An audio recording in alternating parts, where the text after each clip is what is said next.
Hello everyone, and welcome back to the channel.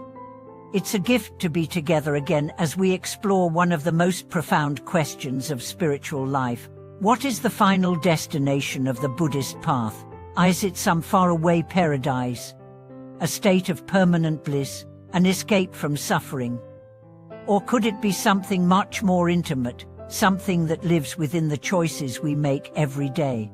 Today, we'll delve deep into the essence of Buddhist practice, not merely as a set of rituals or doctrines, but as a journey that transforms every aspect of our being. Drawing from the wisdom of generations of masters, we will explore how the Buddhist path affects the way we think, love, work, and see ourselves. We'll consider not just the end goal, but how walking the path itself reshapes the destination. Many people begin the Buddhist path with questions about suffering, about meaning, about peace. Some are drawn by personal crisis, others by curiosity, and still others by an intuitive longing they cannot name. But wherever it begins, the path always leads inward. It leads us to confront our own mind, our own attachments, our own illusions. The final destination of this path is often described in grand terms: nirvana, enlightenment, liberation. But what do these really mean? Are they supernatural states? Are they reserved for monks who meditate for decades in mountain caves?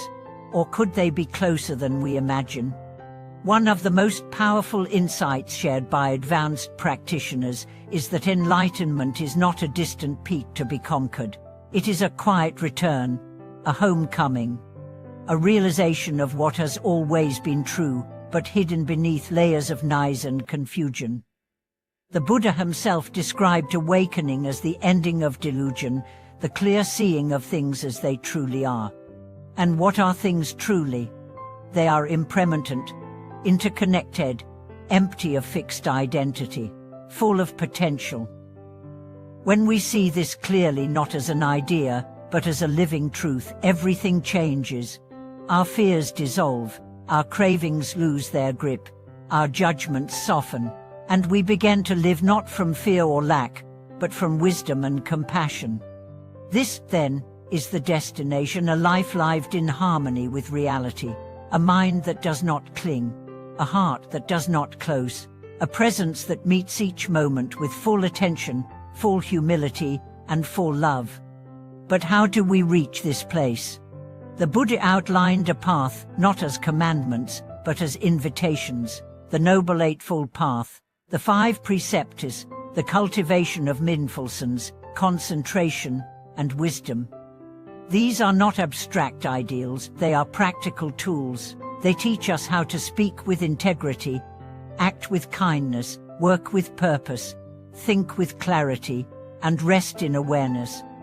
One of the most misunderstood aspects of Buddhist practice is the role of discipline. Some imagine it as restrictive, even harsh.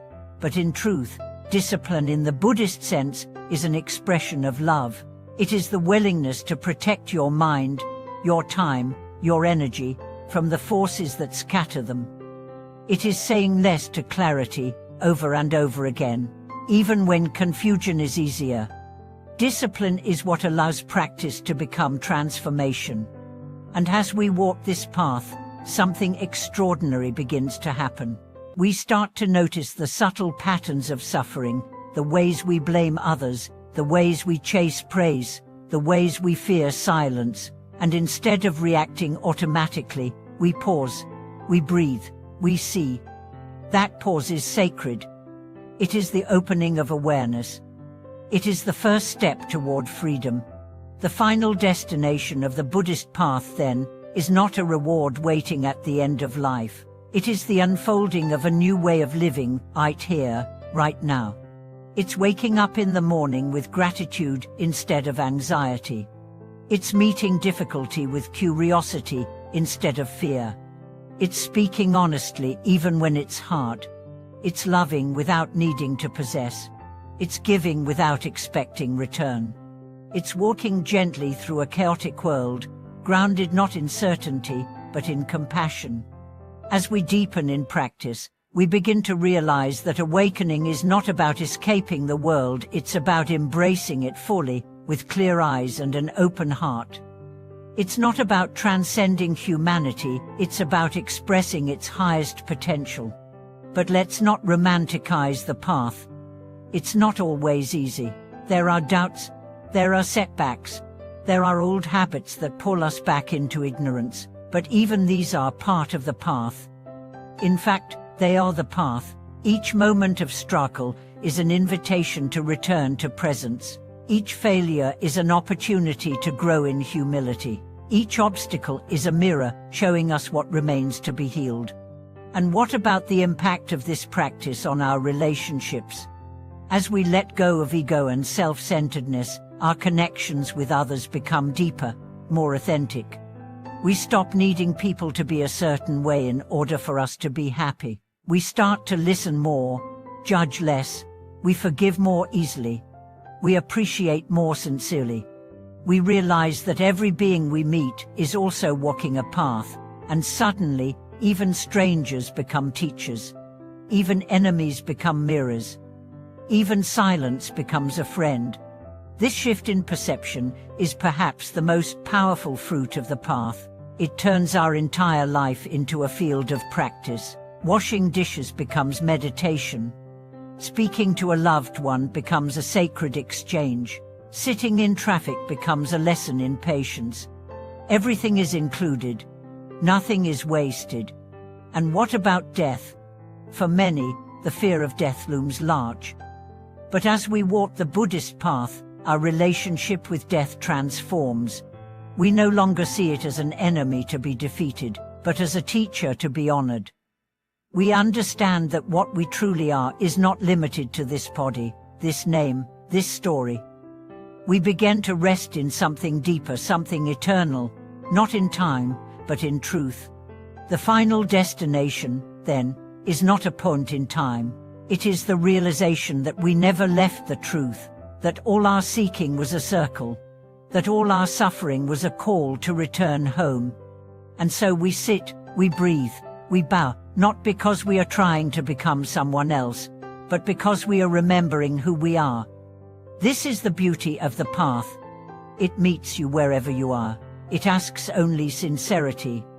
It promises nothing, yet offers everything, not in the form of possessions or power, but in the form of presence, peace, and purpose. If you've been walking this path for years, or if you're just beginning, know this, you are not alone. Every sincere step you take adds light to the world. Every moment of mindfulness sends ripples far beyond what you can see. And every act of compassion plants a seed of awakening in you, and in those you touch. Thank you for watching this video. If you feel inspired, if you've had glimpses of the truth along your own journey, we invite you to share them in the comments. Your story might be the light someone else needs today. Don't forget to like, subscribe, and walk with us as we continue exploring the deep beauty and power of the Buddhist path. Until next time, may your steps be steady, your heart be open, and your destination always bring you home.